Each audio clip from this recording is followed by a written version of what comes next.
Assalamualaikum warahmatullahi wabarakatuh to Dr. Abdurrahman. My name is Nursela binti Yusof, and today I will be presenting my individual assignment for Information Ethics and Law, which is an essay or an article review on the article titled A Not So Brief Account of Current Information Ethics, the Ethics of Ignorance, Missing Information, Misinformation, Disinformation, and Other Forms of Deception or Incompetence, written by Thomas J. Froelich.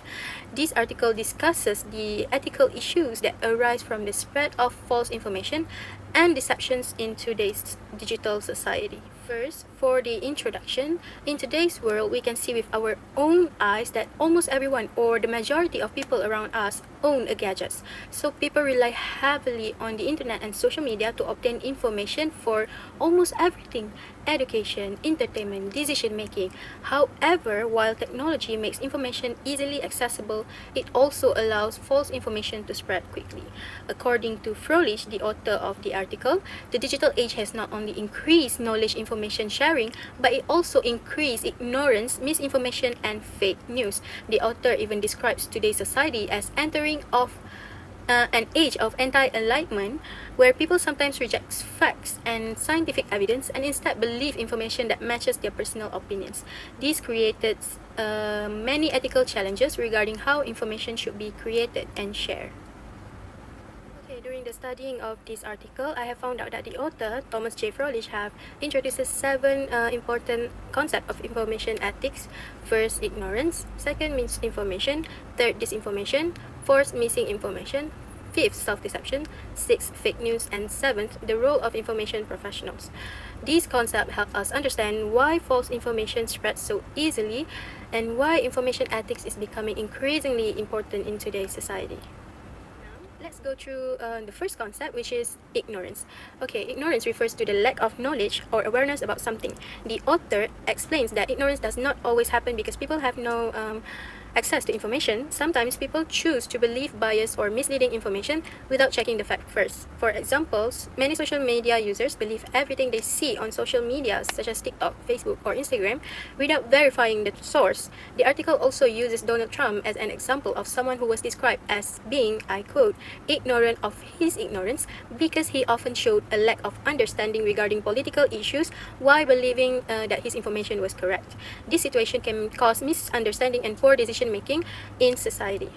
Next, the second concept is misinformation. Misinformation refers to false information that is shared without the intention to deceive others.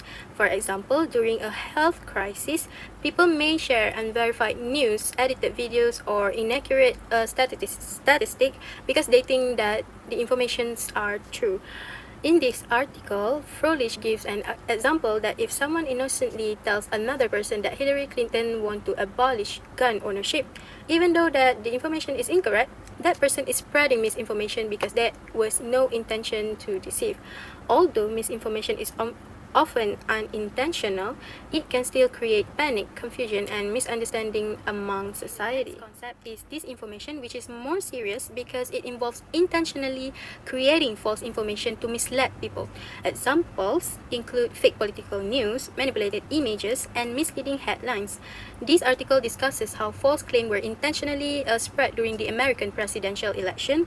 One example mentioned is the false claim that millions of undocumented immigrants voted illegally during the election. The author explained that social media algorithms often promote sensational content because it attracts more attention, causing disinformation to spread rapidly.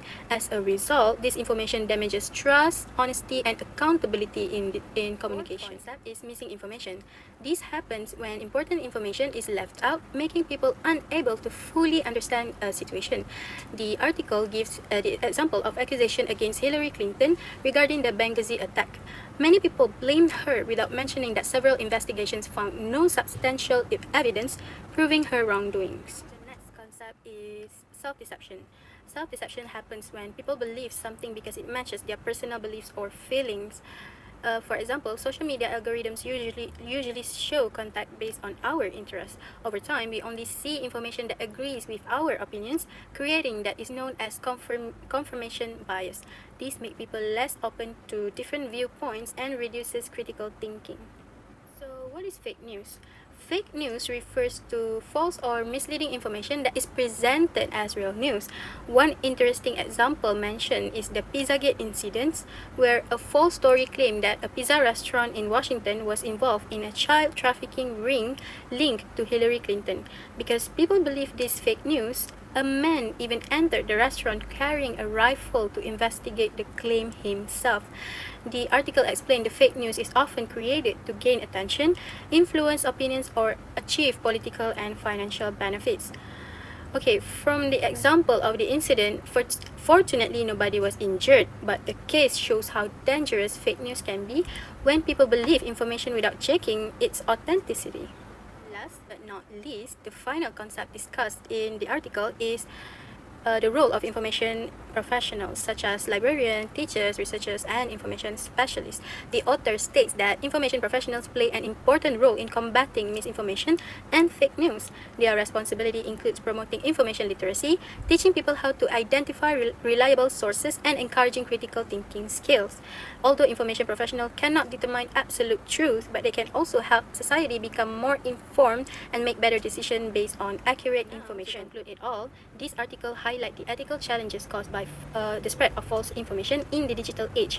The concept of ignorance, misinformation, disinformation, missing information, self-deception, and fake news show how easily people can be misled through technology and social media. Therefore, everyone has responsibility to verify information before sharing it and to practice critical thinking when using information. Ultimately, information ethics is important because it promotes honesty, responsibility, and ethical behavior in the creation and sharing of information. That's all for my presentation today. Thank you.